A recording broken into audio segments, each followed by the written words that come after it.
Good evening. It's the history of the Tottenham. I'm sorry it didn't cost 55 million, so it cannot be good. I will love it if we beat them. Love it. Some of the passing is fucking scratchy. We are in Champions League, man. Dilly din, dilly dong. Come on. Sit down. Nobody talk. Sit down. He's 24 years old. For me, if he's not got it now, when is he going to get it? And I won more premierships alone than the other 19 managers together. Welcome back, Armchair Managers. It's been an interesting weekend of European football. Today I've got me, Z, and a couple new guests. Well, one familiar, one new. Our first guest is a Sevilla fan. Joining us from Dubai, he's been supporting the club since 2002. He's even been to senior games, home and away. Please welcome with us, Jeed. Thank you very much. Cool, welcome. And of course, we've got back with us today, Trish, our local Barcelona fan. How's it going, Trish? Suffering, but doing all right. Not bad. All right, cool. So, as I said, we've watched a few games over the weekend. I think the most notable ones have been Man City, Lyon, Barcelona, Bayern. We're going to get those later. And we just watched as well Sevilla defeat Manchester United in the Europa League to secure a place in the final. So let's get started. Jeed, what are your thoughts on the game? Honestly, it was nerve-wracking, to say the least.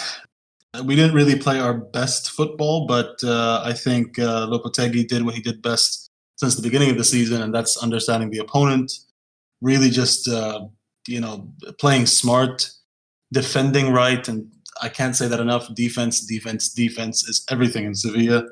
And yeah, I mean, it would have been nice to see us control the ball more, but I'm not going to complain. We're in the Europa League final for the 6th time already. Yeah, I mean, people could argue it's your competition, you know? So it definitely is. So Z, let's hear from you on the table. Like, how was that game for you? I know you're quite disappointed, losing such a manner, but let's hear. I mean, we lost in a way that's been kind of typical. If you look at our matches throughout the season, where we just have lacked in the final third, that clinical edge. I think we were caught sleeping, especially with that second goal and the first, arguably. With the first goal, I don't want to get into too many technicalities, but it was definitely lazy play in the midfield, as well as us being caught out with a simple 1-2 on Aaron Wan-Bissaka. And I think Sevilla, they did what they do best. They were clinical. They created less chances than us. I think we had 20, but only 8 of which were on target. And yeah, their goalkeeper was outstanding. But he was absolutely brilliant and well deserved. Sevilla, I thought they were full value for the win. Yeah, I mean, like, Wan-Bissaka had a really poor game today. Like, I mean, watching that ball going for the second goal, he's ball watching, essentially. He should be doing better, shouldn't he? I mean, as a right back, especially one that's as defensive as Aaron Wan-Bissaka has been throughout his time in the Premier League, it's understandable. He's had to evolve and kind of learn quickly this season, adapting to Man United's play, the way Solskjaer wants to kind of have his fullbacks be contributing both defensively and offensively. And I think, he was probably just gas bombing up and down the right-hand side. But honestly, that cross shouldn't come into the box to begin with. I think Brandon Williams gives Jesus Navas all the time that Navas wanted, and he comfortably gets that ball into the box. And we just didn't react quick enough. Luke de Jong was comfortably between our center halves, and it was a simple tap-in the end. I don't think there's much De Gea could do about it either. Yeah, I mean, I noticed like Brandon Williams was getting bullied on that left-hand side. Like, is Luke Shaw injured? Like, where? How come he wasn't present today? Luke Shaw has been injured since the game against Southampton. I think he did 2 or 3 ligaments in his ankle. He wasn't even included in the Europa League squad. So we've had one out-and-out left-back in the squad, which is why Brandon's played so much football. And, he is suspect at times because similarly to a famous Dennis Irwin, he's a right-footed left-back. So there are going to be situations where, he's going to be showed up, and that weakness of him being on the wrong side, you could say, or an inverted side, can be exploited. I mean, in your own words, would you say this defeat is down to the players or all these tactics? Like, where would you place the blame, if I any? think tactically we were fine. There wasn't much. We didn't really let Sevilla get into their rhythm, play their own game. They had more of the ball, which we expected going into it. But I think outstanding defensively, Sevilla. They had at times 5 to 9 men behind the ball every time we kind of pressed them in their own final third.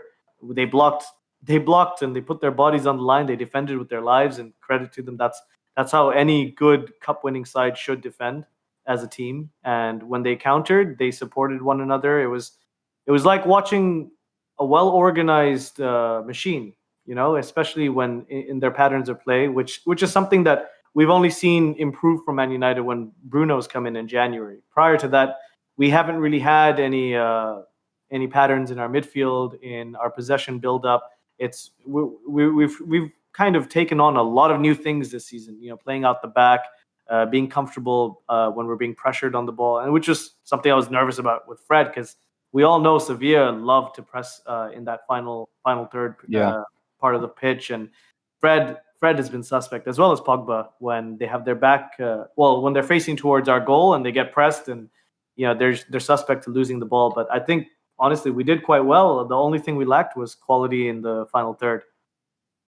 And actually, just if I can jump in here, I think that's what I was worried about going into this match. I mean, Sevilla, if you watch the last 20 matches, so right now we're at 20 games without a loss. But I mean, the way we've been able to do that is the high press. And I knew going to this game that Man United is also, the last few games, have been really mastering that play. And once the game started and I saw it, and I was like, shit, this is going to be a lot harder than anyone ever thought at Sevilla.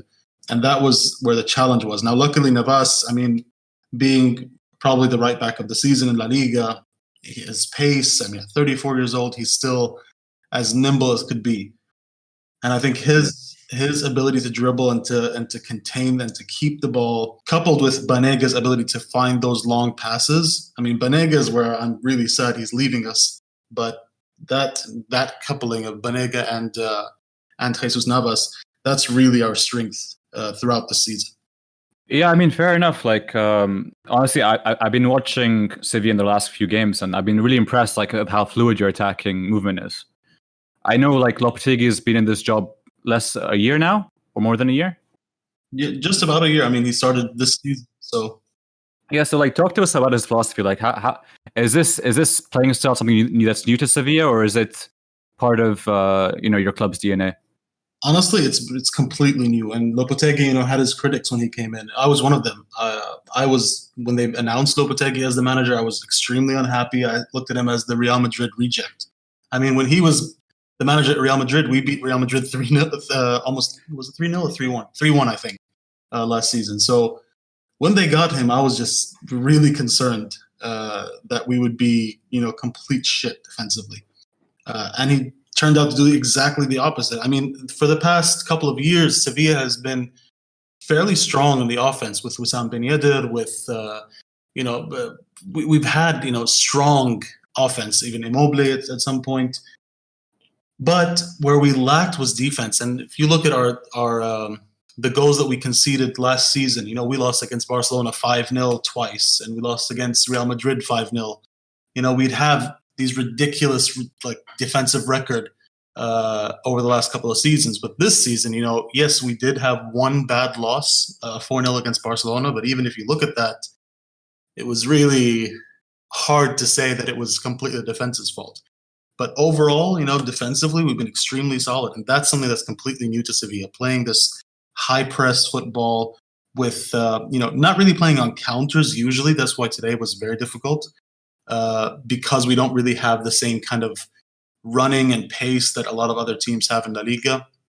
We've been able to control the ball and have, 60, 50, 70% possession, and just slowly build up and score. So Lopetegui really came in and changed our football completely, honestly, and for the good. No, yeah, I agree. I agree. It's really interesting to see the effect that Lopetegui's had at Sevilla because, like you mentioned, yeah, Real Madrid, he was very like the team were very poor defensively under his management, but I think he showed a lot of pragmatism, a lot of understanding for a squad that he's only had under his management for a very short amount of time comparatively, and he's got you guys playing some really good football defensively on the counter attack. I think at times you guys also play with the back five, if I'm not wrong, Jeed. We actually did that a lot last season. This season Right. we've been playing with 4 or sometimes 3, depending. I mean, it depends on how you see Navas. Navas, he might be a right back, but he's a right winger at heart, and that's Yeah. I mean, yeah, today like he was twisting Brandon Williams inside and out on that right hand side, like, and he defended as well. I think it's just one of the other factors that I probably attribute. Obviously the goals are all that matters in a game of football, especially in knockout football. But I think the way that Sevilla kind of had their game management, they knew how to manage their fouls. They knew how to kind of play to the referee's hands, even though a lot of decisions, especially early on with us getting the penalty, didn't go Sevilla's way. Even though I think Jeed would agree it was a clear-cut penalty. very clear. It was a bit late on Rashford, but other than that, I think Sevilla are far more experienced as a team. I think you have the likes of Eva Banega, Navas, and seasoned pros in this competition and in football in terms of their careers. Whereas I think it's a very young United squad. The average age of I think just over 25. With our oldest player on the pitch eventually being Juan Mata when he came on. Yeah, I mean that's true. Would you argue that like for some of the players in the United squad today was like a game too big for them? No, I don't think any game is too big for any Man United team. I think they just weren't up for it. I think they wanted it, but I don't think their desire quite matched up to the challenge that Sevilla posed. Ultimately, that's football, right? You can huff and puff and stick your chest out all you want, but in the end of the day, results are all that matters. Goals count, and we weren't able to get the goals, and Sevilla were. So it's simple as that. Sevilla outclassed us.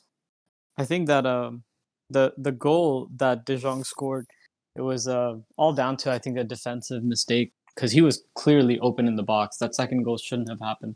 I think if that goal didn't go through, United would have had a good chance finding it because once that goal went in, it was scrambling all over the midfield, just passing the ball around somehow, trying to get it to the wings, into the middle. Dan James came on, but I think if that goal hadn't gone in, I would have been sure that United would have won this game. Yeah, there's probably a good chance, but ifs and maybes like after the fact. Yeah, exactly. Yeah, it's just hindsight bias. I think we were caught sleeping. It could be down to fixture congestion. We played a lot of matches, but there's no point making excuses. Like it's all that matters is what you do in the 90 minutes, and we know that from our storied history as a club in Europe and domestically.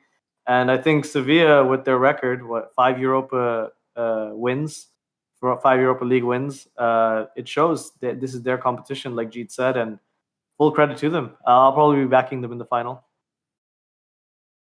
Would love to have you backing us in the final. I think you have a great chance. I mean, the way you play, it shows that you know how to defend as well as score the goals, and those are the two most important things in any football game. I mean, I've honestly said I thought from the beginning of the game, or even before this match, that the winner between Sevilla and United will likely win the competition. No disrespect to Inter or to Shakhtar Donetsk because they are strong teams. I mean, if you look at now how many games they've gone undefeated, I think United was it 24 matches undefeated? In the league, but we did lose that semifinal to Chelsea as well. Yeah, but I mean, still, like the team has just been winning, and Sevilla's gone 20 games. Before this match, it was 19 matches undefeated. So I think we went in both teams really with final mentality.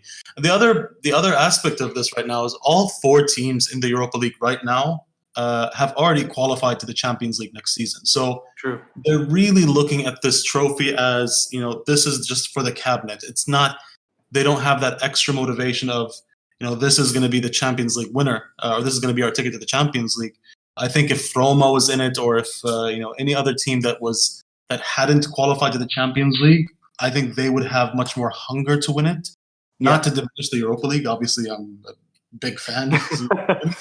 But at the same time, there's always that bit of motivation. And that's why I think today was a really open match, and you could see it the moment the game started. And I think tomorrow will be the same thing between Shakhtar and Inter. Yeah, no, I definitely agree with that. I think it definitely, when you have more on the line in a knockout cup match, it definitely changes certain dynamics in how both teams approach the game. And today I agree. I think it was a much more open game because both Sevilla and Man United have qualified for Champions League next season. And this was more about who wants the silverware, who wants to be in the final more. Yeah, and I think just to like add on to Jeed's point about silverware, like I think for some of these teams, or at least some of these players, or even managers, like Oli, for example, like he hasn't won a trophy with United yet, so obviously that's going to add more like importance or more pressure on him to deliver, right? Don't you think so? He's a Man United manager. The pressure is constant. I think it shows how Jose Mourinho looked before and after he had the job. Like what the job at Man United can do to you. Louis van Gaal. I mean, I think David Moyes aged about a century while he was managing, and it was only about 9 months. The pressure at Man United is the same as it is at a club like Barcelona, at a club like Real Madrid, at any top club, and arguably even Sevilla can fit into that bracket in terms of Spanish teams. I think they're probably in that second tier at the moment, just under the likes of Atletico, Barcelona, and obviously Real Madrid.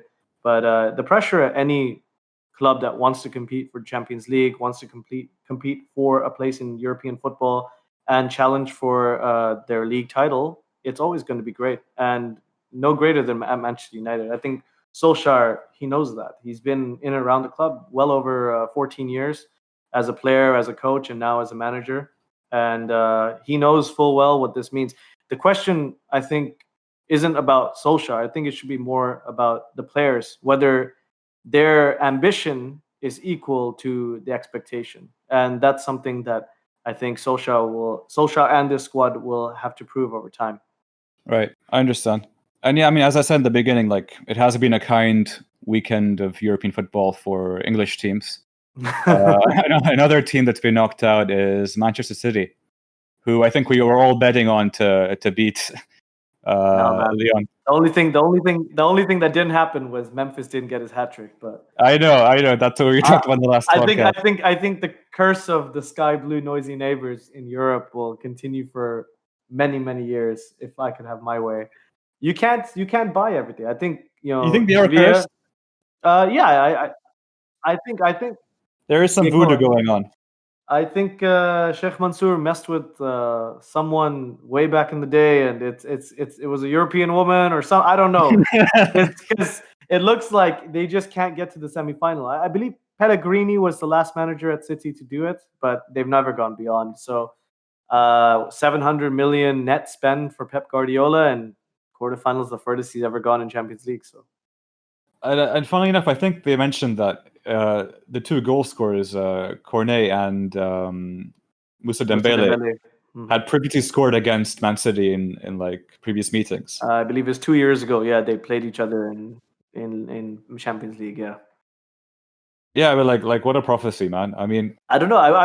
I'd love to hear from Trish. Like I was a few people will know that I kind of tipped this weekend to be the final, the kind of last dance of tiki-taka football in Europe. And I think, I don't know, I'm interested to hear your thoughts, Trish, because, with that historic defeat, colossal defeat, and I know you're hurting probably as much as I am today, but how do you feel? How do you feel about tiki-taka overall with Pep City and your beloved Barcelona? I don't know if I'm hurting as much as you. I think 8-2 was a two-legged defeat. In one leg. I got it in one leg. I got it within 90 minutes. I think it's not the death of tiki-taka. They're great teams. I mean, Lyon play the same way. They move the ball around. Sevilla did that today. Lopetegui is known for playing that with the Spanish squad, having that DNA. And I don't think it's the death of it. I think it reminds me of the time after Pep Guardiola left, with Tata Martino and all those coaches trying to use that same play, but they didn't know how to. And other teams could make it very obvious, and they could read us and it made it very, very obvious. But I don't think it's the end of it. I think football has changed a lot. Athleticism over technicality. And I think tiki-taka needs to evolve as well. I think Pep is trying that, but I think Liverpool is the team that has done it the best so far. What do you think, Jeed, as a La Liga fan? Do you agree with Trish? Yeah, I mean, tiki-taka's like been kind of on a decline. I think that's something that could be, if you look at last season and this season, Barcelona, the masters of tiki-taka, and they've been, failing miserably at quarterfinals and semifinals, and that makes me happy. Like I'm not a Barcelona fan, to be honest. I think Barcelona's failure is not up to the way they play; it's the players they buy. Yeah, they're just not buying into the system. I can pick up regular 20-year-olds, 21-year-old players that are in the Spanish team playing in the youth division that can do a way better job than Antonio Griezmann, Coutinho, or Dembele. But we spent $400 million on those three players alone when we could have built the entire defense. See, that's the thing. I mean, we all talk about managers and players and fans and the culture, but we genuinely don't talk about the director of football or sporting director. Oh yeah, Sevilla, I would owe this season like 50% to Lopetegui, 50% to Monchi. Ooh. Monchi did a fucking amazing job this season. We spent 110 million euros overall on 13 players. Net. Brilliant. I mean, 13 players that were young, either in the youth squad of whatever team they're in, or just different places around the world. But getting players like Diego Carlos, like Conde, like Munir Haddadi for what, €1 million? Insane. Daylight robbery. We literally took players for like $1 million for pennies, and I think he just saw, and the scouts that we have at Sevilla right now, they just looked and they saw the talent in these players, and they made connections, and were able to really build a team.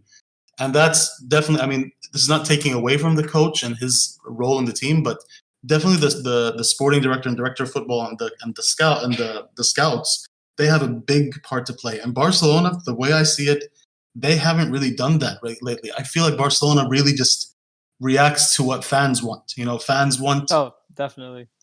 I look at, Monchi has helped Barcelona more than he has, Eric Abidal has done. Adriano, Dani Alves, Baptista, Seydou Keita, Ivan Rakitic, all those players have come to Barcelona, have helped Barcelona win Champions League, have won several trophies. But I think Eric Abidal, the way I see it, he's just a puppet for the current board, current president. And, I recently I heard from a really good friend of mine in France that Thierry Henry was traveling to, and Ronald Koeman was spotted at the airport today. So they don't even have a candidate to replace Etienne.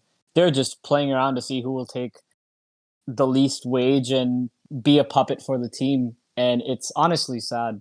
Which is interesting, Trish, because you mentioned how Eric Abidal is more or less a puppet to the board and whatever the fans want, and the ever swaying politics at FC Barcelona. Jeed, I wanted to ask you. I agree with you. I think Monchi's an outstanding director of football, and I think recruitment is. I think at this stage, in this current era that we find ourselves in European football as a whole, both in Britain and continental Europe, I think recruitment is more crucial than it ever has been. I think the kind of spotlight is on how clubs go about rebuilding and scouting and bringing in the right appointments, not just on the pitch, but also within coaching and scouting departments. Control is something that comes to my mind because, like Trish said, at Barcelona, it can be argued that the control isn't in the right hands. Do you feel that Monchi perhaps has much more control as director of football at Sevilla than other directors, technical directors, sporting directors at other clubs may have? Oh, 100%. And Monchi only came back to Sevilla because of this kind of rule. And because our president currently, and this is where I'm a little worried because we have elections coming up, but President Castro right now in Sevilla he is not a super fan. He's not a footballing fan. He is an administrative official, and he's very good at it. He delegates really well. So the president does not get involved with any shit. He doesn't look at the newspaper and say, "Oh, we want to buy this guy and this guy." Monchi takes that decision. And right now we have elections, and there's news of Del Nido coming back to becoming president, and he is a super hardcore Sevilla fan. He's actually just came out of jail recently because of what? Wow. A lot of other issues, embezzlement, and so Right. he's the same way. Like, he likes to get involved and make decisions and buy players, and he shouldn't. A president should not do that role. A president should really disconnect and be a professional administrative faculty member. Right. Whereas director of football, like Monchi right now, has full control, and you can see us reaping those rewards, getting amazing players for really good deals, and really building a young squad. We're not focused. We don't have one star on the team that outshines everyone else. They all play together well. It's a team. It's one unit as a collective. Yeah, it was definitely You can clear say the same today. for Liverpool.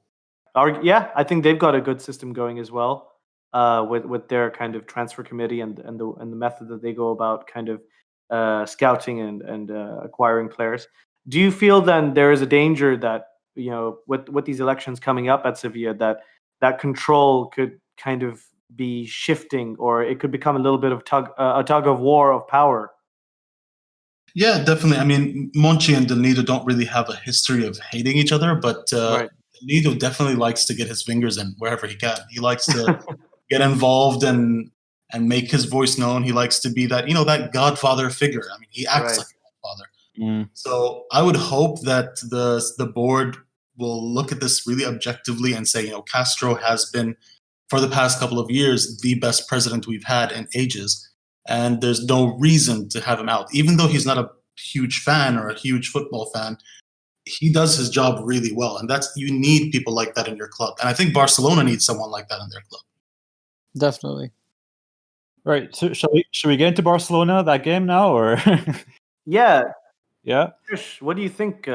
What do you think that showed us on the pitch? I mean, now that's I believe 4 consecutive seasons that Barcelona have crashed out at just short of the final, in the quarterfinal, or whether it be at the semifinal, and conceding many goals. I think last season with Liverpool, winning 3-0 in the Camp Nou and then going 4-0 down at Anfield. It was another historic defeat, but this is something that's even tough to take from a neutral perspective. I think whether you follow the club, whether you follow La Liga or not, I think the whole world was watching, as it was a clash of 2 European giants in Bayern and Barca. But that scoreline, I think it's already doing the rounds in social media. What's your assessment?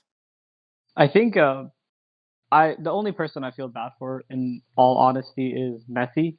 I don't feel bad for the rest of the squad for the way they've played, and I don't feel bad for Barcelona because they've had the chance to re-elect the president. They had a vote of no confidence, and they ended up electing the same guy again. Mm-hmm. After calling the vote of no confidence, it's just, and over the course of the year, you can see how much money Barcelona has spent. Andre Gomes, Malcolm, all those players ended up staying maybe 1 season, some of them half a season. And it's just poor mismanagement. If people don't see that, then I don't know, maybe they're blind to spend $400 million on 3 players where we knew that Piqué was aging. Lenglet has been the only great signing. Umtiti doesn't want to play anymore. He's just racking up his salary. Jordi Alba has been awful since the Liverpool defeat. Semedo has done well, but he doesn't get the right backing. Busquets, same thing. He should have left the club. Rakitic should have left. I don't know. Barcelona's board thinks that you can buy big name players and somehow Messi's going to be happy or the goals will start coming in, but they truly don't focus on where the need is in the team. And like we were talking about Monchi, Barcelona's sporting director, like I said previously, is just a puppet. Whatever the big name comes up, you splash big cash and the fans won't fire the board or they call for no confidence. Everyone's going to be happy that Griezmann showed up or Coutinho showed up or Dembele showed up. Coutinho definitely showed up. Oh yeah, definitely. I think, and I was very happy for him. I was hoping that Coutinho would come on, and to see him score 2 and assist, it highlighted for me the problem I've been saying to everyone in my community for almost 4 or 5 years, that it's not going to work. This president, same with Sandro Rosell, it's not going to work. But honestly, since Neymar moved to PSG, it's honestly feels like a trend that fans demand these ridiculous, expensive players, even when they don't need them. I mean, Barcelona. I haven't seen a Barcelona that have a problem with offense in the last 5 years. So yeah, this constant change has been really weird when you look at how shit the defense has been. But think about it. Like every time we lost to Liverpool, we go buy a big player. We lost to Roma, we bought a big player. It's just so the board stays in power to just keep people happy. Oh, look, we spent $130 million. We can fix this. And they've literally fooled all the socios and the culés for 3-4 years, like continuously. And it's so bad.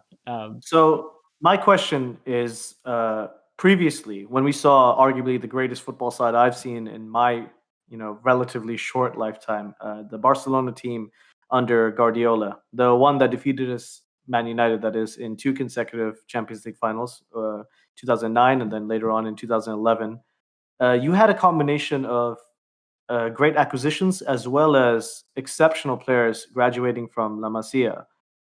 We haven't really had a generation such as that. At Man United, we had the famous class of '92, and now we're having a surge of talent come through our academy, and the likes of Mason Greenwood, of course, Marcus Rashford, Paul Pogba was also in the academy, and we're seeing a kind of embedding of the culture through the values of the club, brought up through its academy and graduating into the first team. We haven't really seen that trust put in youth at Barcelona. I know, there are exceptions with Puig, I think that's how you pronounce it, and a couple of others. Obviously, Sergio Roberto is a graduate from a few seasons previous. Ansu Fati, of course, the youngest kind of hot young talent for Barcelona at the moment. But the average age, I believe, is around 32 of the first team. Yes, that shows. I mean, the majority of your midfield, and of course, Leo Messi is also 33 himself. It's not going to be able to perform at the top level required, especially now at Champions League. Like, to win the Champions League, to dominate La Liga, you're going to need a lot more legs, energy, exuberance, and pressing power. What do you pin that down to? That's down to trying to relive the nostalgia, I think, and just signing players to fit the holes. If you look at the Bayern game, oldest players on the field were Lewandowski and Boateng. The rest of them were under 30. Yeah. I don't remember any player that was maybe even over 25 or 26. Gnabry, Coman came on. Coutinho was probably 28, so he's a little bit older. That entire team was so young, and these guys could not compete with him. Semedo was running up and down, but and Bayern knew that that Piqué was the weakest link. So if they put all their goals and attacking power from the left side, they will score, and that's where it all came from. Because they knew Lenglet was guarding Lewandowski, and like Zoran, you said about the trust, I can name you players that are better than Griezmann that are in the academy right now. You could have had Ansu Fati playing or Collado playing. Collado is like a copy of Lionel Messi, and he's been doing it on the B team. Still hasn't graduated because they're trying to keep him in the B team, and now he's actually asking to leave. There are better players than Rakitic. You have Alenia playing, but now he's on loan. You have Rafinha, Thiago's brother, who plays way better than him, who's at Celta de Vigo, but now they're training back. So we have the players, we have the resources, there's no trust. And that comes down to the board, who have all the power. Valverde was a puppet, because when you buy a player like Coutinho, he's just given the player and he's like, hey, a lot of money is riding on him, play him. Make it work. Make it work. You sign Griezmann. You say, hey, go ahead, incorporate this guy somehow. He plays center forward, but try him on the left wing. We'll make it work. It just doesn't make sense. We need a coach. And the reason why Xavi and Puyol was supposed to be our director of sport, he said no. Pep Guardiola said no. And Pep Guardiola left Barcelona because of Sandro Rosell and Bartomeu. He was like, I don't want this, because they wanted too much control. Xavi said no. And he didn't want the job because he wants total control of all football. And they said no. You got to really ask questions about Barcelona and and how the team is being run in an administrative point of view. Because when you look at someone like Arthur, now I know he hasn't performed to the best, most possible, amazing level, but I was really shocked that they would, switch him for Pjanic, a player I would have who's never sold him. I would have 30 years never old. sold him. It was a very weird move, and honestly, I was extremely shocked by it. And even with the trend and how things are going, Pjanic was just not a player I would have envisioned Barcelona to want, especially with the talents they already have in midfield. It was just a very strange decision to make. Yeah, absolutely. It's a head scratcher. It didn't make any sense from any footballing perspective. And the reason why they did that was because they bought him before the deadline, so it counted as previous year's budget for Barcelona, which they balanced out so they don't have to record it on financial fair play, and they start renewed from this summer with a blank check, basically. So they balanced that book by selling Arthur. That's why it wasn't a direct swap. It was, we are paying 77 million for Pjanic, and you are going to pay 60 million for Arthur. So Juventus are also corrupt. Yeah. They balanced the book as well, and Barcelona got their book balance because of that trade. So it was dodgy transfer business. Oh, definitely. I told you about Paulinho. We bought Paulinho for 20 million from Guangzhou in China, and Bartomeu sold it back to them for 40 million. A 31-year-old player. And the reason is because Bartomeu himself has shares of that team, and he profited from it. Outstanding. It's just corrupt. We're reaching the Italian level corruption at Barcelona. So there's obviously clearly many things to address, many leaking kind of holes in the tank at Barcelona. My next question to you is, I think the one that's on everyone's minds when it comes to Barcelona. Lionel Messi, Leo, the great Leo Messi. He's 33, approaching probably the last kind of swan song of his career at the very top level. Do you see him staying while the club is clearly going through these rebuilds? I mean, he stuck it out for 4 seasons. He even gave a famous kind of speech that went all over the Twitter sphere of promising the Champions League to the Barcelona fans. But clearly, it seems you're way off the mark as a team, as an organization. Do you see Messi sticking it out and remaining? He's on the final year of his contract. Or do you see him potentially doing the unthinkable and moving elsewhere? I see people saying that he's on a final year of his contract. He actually has a life contract, so he's able to leave the club at any time he wants for a $0 transfer fee. So he has had that option for the past 2 years. I think what he's doing right now is saying the ultimatum. It's either you or it's me. So from everything I've heard from my friends in Spain, they've said that Bartomeu will resign next month and hold the election for November, while the board in transition will try to handle all the summer transfers and things like that. If that doesn't happen, I see Messi leaving. I think he's very serious about it. That will be a day that will shake the football world, I think. Yeah. And I'm excited for him, to be honest. I want him to try something different. Because obviously this Barcelona team will take years to build, and he doesn't have that. Yeah. And it's now or never, right? Yeah, it's now or never. Sib, you don't reckon Messi would come to the Premier League, do you? I remember we spoke about this off air. I can only see 2 teams that he could join. Yeah, I think we talked about this. Like, there are teams out there in Europe that can afford Messi's wages, but as I told Z before, like, how many of them actually want to? Because I don't see him joining like the likes of Man City, for example. Like, they could afford it, but given like how rigid they are in their structure and how they manage club finances, like FFP aside and everything, they're not looking to like bring on an aging player on such high wages. I could see him going to more like a PSG. Like, I think that kind of club suits him more. I think they would be able to afford him as well. I think so, but I don't think that he would go to a Premier League for the wages. I don't think he'll try to match his wages that he has in Barcelona. I don't think any team would be able to match almost 1 million a week. So you think he'd take a wage cut? Oh, definitely. He's a millionaire. I don't think he needs any more money from a team. He makes enough money from Adidas. I see him playing for Klopp, or I see him playing for United. Those are the 2 teams I can see him in. Don't talk dirty to me. This is a family show. Definitely in Liverpool. I can see in a 4-3-3 him being the attacking three in midfield, and you have Salah, Firmino, and Mane playing, and I can see him at Man United in a 4-2-3-1. He can just sit on the right hand side, and Fernandes is in the middle. I think it would be a great understudy for Mason Greenwood. I think that's what I'm dreaming of. So FIFA 21 wet dream. Trish, you're putting pictures in my mind. I can't imagine it, honestly. Like, you're selling like such a big dream right now.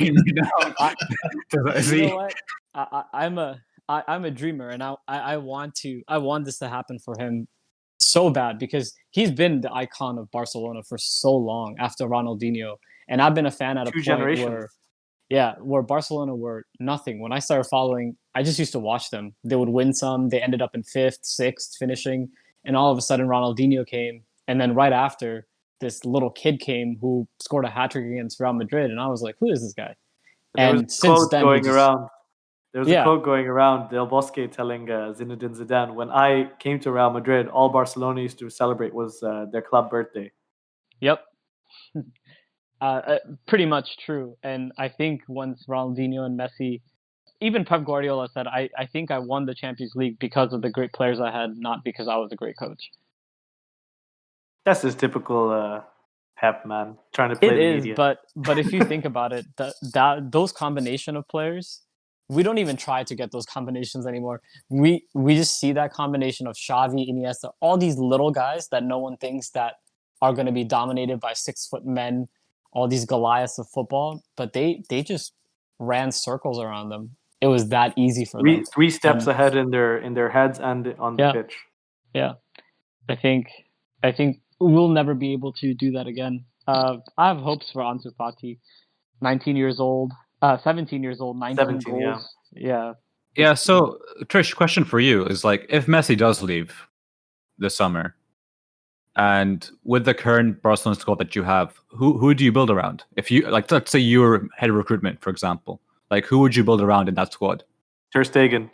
If you're saying Messi leaves, I would build the entire team around Ter Stegen, of course, Clement Lenglet, and Frankie de Jong. That's it. Yeah, De Jong looks like the only player that is actual Barcelona caliber from the young guns at the moment. Looking at this guy who just came a year ago, screaming at Jordi Alba and PK and telling Suarez to get back, he has a lot of character that we haven't had at Barcelona in a long time. And it reminds me of Brandon Williams. When I saw little Williams yelling at players, telling them to come back, we haven't had that leadership since Puyol left or Victor Valdez left. We haven't had that. Yeah, that game against Bayern lacked like immense amount of leadership. Honestly, like, I didn't see anyone react. They looked lost. There was, I think, about 4 of those Bayern goals was just pure ball watching. There was 4 Barcelona players left in the wake of Bayern's counter. Like, you know, when I knew that the game was lost, when Alaba scored that own goal and he was laughing. when he got up and he was smiling and laughing, I knew that they were just going to go on and whack. Thomas Muller was just laughing around like he was playing in a park. Lewandowski was a little bit serious, but Thiago was back at beating his old team, and he was just enjoying passing the balls around all these great players that he used to play with. And to me, it was just shocking. It was shocking that I saw my team lose 8-2. But at the same time, I'm not shocked at all, because this is the result of 10 years of destroying the club regressively. Yeah, I mean, I think last episode you predicted a 2-0 win. If you were to... Yeah, you know what's funny? I looked at the lineup and I saw a 4-4-2. That is the same lineup we have lost against Roma and Liverpool when we went to Anfield. And I saw Vidal playing as a... It just makes me laugh. Vidal, Sergio Roberto and Semedo playing, with Vidal playing, and leaving Messi and Luis Suarez. And I've talked about Suarez. He's a giant cake. He's just a cake. He scored after 18 games in the Champions League. That's horrendous. And this guy starts for Barcelona. Yeah, it's absolutely insane. Who else would you start up top for Barca at the moment? in that lineup, I would have played Ansu Fati instead of Vidal. I would have played a 4-3-3, so you have more width in the entire game. Against this Bayern side, you're going to put a 17-year-old on against Yeah, this well-oiled German engineering? It would have. I can tell you the score wouldn't have been 8-2. Yeah, it probably would have been 7-1. Because if you have that much if you have that much width, and if you're attacking constantly, I think after the first half, Barcelona didn't have any attacks going forward. Maybe one or two. They couldn't get a kick on the ball, really. They were just it looked like a training session for Bayern in the second half. Honestly, it was shocking, like you said. That I think that's a perfect word.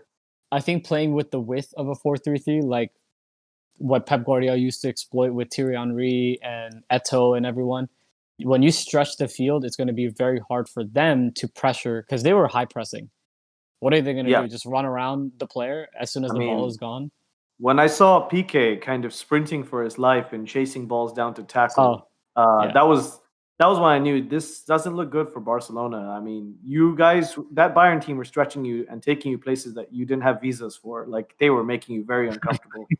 They absolutely took you guys for a walk in the dog park, and at times, obviously, it was entertaining. It was beautiful, incisive, and like stunning football from Bayern. But to watch a team with these players that you've seen kind of excel at the top level in La Liga and Champions League over the years, and of course Messi, who I think any football fan, regardless of whether you're a Cristiano fanboy or not, you have a great admiration and respect for. If you love the game, you have to respect Messi. But I mean, he was invisible, and I think I don't think anything is deserved. I think everything that Messi's accomplished in his career is a credit to him and the teams he's played in and the managers he's played for. But obviously, his quality goes a long way, and any team with Messi has a big chance. But yeah, it remains to be seen how these things will continue for Barcelona going forward.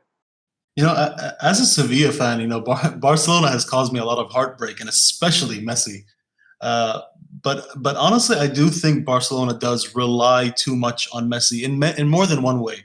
Both tactically on the ground, you feel that everyone's just waiting for Messi to come up with the solution. And even the fans, you always hear this. I don't know if it's a misconception or if it's just a rumor, but when Messi calls the shots or the managerial shots, it really does sound really weird. And they make it seem that Messi has this supreme control over who's playing and who doesn't play and who he likes and doesn't like. That cannot be healthy for the team. Takes player power to a whole different level. Exactly, and I don't think he enjoys it. I don't know him personally, but I just can't imagine him enjoying. Like, the man doesn't really strike you as a natural leader either, does he? I think he leads by example. Yeah, but he's not like a Carlos Puyol or even arguably an Ever Banega, like leaders of men. You know what I mean? Yeah, I wouldn't look at him. I mean, that's more of someone that has a managerial role, and I don't think Messi does have a managerial presence to him. Yeah. And just to throw it in there, I really feel bad for Griezmann because as much as he might have been an unnecessary purchase, but he performed much better than I would say Eden Hazard or even João Felix performed this season for the price. Definitely. He still did okay. It wasn't terrible. Yeah, I think he did. He provides a lot of defensive help, and he did a lot of assists and goals in important matches. But of course, he's the scapegoat, right? When you pay so much money for it, why are you not scoring 50 goals? But it's like, why are you not scoring 50 goals? You're too busy playing Fortnite with Martial. Yeah, it's not his fault that the board is stupid enough to pay that much money for him, or for Coutinho, or for Dembele. If you feel bad about it, know that Hazard, I think he got 1 assist this whole season, or 1 goal and 1 assist. Yeah, Hazard. Season, and he was 100-something million, 140 million or 120 million. I can't remember. Crazy. I mean, I can't rejoice for. I mean, they're both great teams. I can't say that Real Madrid. I can be happy for them that they wasted their money, but in the end, I think we have to look at our own, and we have to do our own housekeeping. And Barcelona has been just running rampant outside of the field. Now they're looking to sell the Camp Nou rights to a Catalonian company for I don't know how much, so they can get some money to balance the book. It's honestly sad what Laporta had built for this entire club and turned it around, and they just destroyed it within seconds. Going forward into the Champions League, though, how do you guys think the Farmers Leagues are on the rise with two French semi-finalists in PSG and Lyon? Mbappe thinks so. Mbappe seems to think he did that famous tweet. Yeah, just quick question for Trish, by the way, before we move on to the Champions League fixtures next in a few days. Trish, so Setín's been sacked. If you had your pick, who do you want to manage Barcelona next? I would go for Pochettino any day. He's the only one available right now. Xavi said no, and I'm hoping Pochettino comes in and puts some sense into this board, and he takes control. Louis van Gaal. I don't know if he would take the job with this much Guardiola. promotion. Nah. Neither would Guardiola. All these coaches, even if like Arsene Wenger was available, he said no because he knows what's going on at this club. No, Wenger would hate it there, man. Like he hates being told what to do. The Barcelona elections are coming up, aren't they? Like they are. Well, yeah, the election's supposed to be next year, but right now there's a vote of no confidence. So hopefully it goes through, and if Bartomeu resigns by next month, we will have an election. I'm hoping for Victor Font or Laporta to win it. Those are the only two good candidates, and one Bartomeu's candidate is running. If he wins, then it's back to the same shit. He's just going to hire the same board, and we'll be back to the same next 10-year cycle. The fall of FC Barcelona. Yeah. I'll be bald by then. I'll be Pep Guardiola's assistant. All right, so let's talk about who's through now the Champions League. We've got RB Leipzig playing Paris, and Lyon are going to be playing Bayern. Score predictions, boys? I reckon Bayern are going to butter their toast and cut off the crusts. I think they're going to smash them. Yeah, man, honestly, I'd be scared if I was Lyon after watching that Barcelona game. I mean, credit to Lyon, they out-tacticked City again, but Bayern are a whole different kettle of fish, man. I'm going to go out and say 2-1 Lyon. Woo, I like that, Jeed. I'll tell you why, though. I'll tell you why. Lyon is going in this Champions League with everything they got. They're not qualified to next year. Unfairly so, honestly. But I think they're going to go in and surprise the shit out of everyone. I'm hoping to kick out the Farmers League. I think PSG will make it to the final. If they do, then Bayern no chance. Trash them. No chance, bro. The way they played against Atalanta, if they play like that, they're going to be put to the sword. Definitely. They were lucky. I would say I would give it a Bayern to win it all. Yeah, that team. I think they're my favorites too. If they make the final, of course, Jeed. Yeah. I don't discount Lyon's chances, but I just think this Bayern side are probably a tier above anything else in world football at the moment. Yeah, and like I said, I'd never discount Leipzig. They're an amazing team. Nagelsmann and your boy Adams, New York. I would love a German final.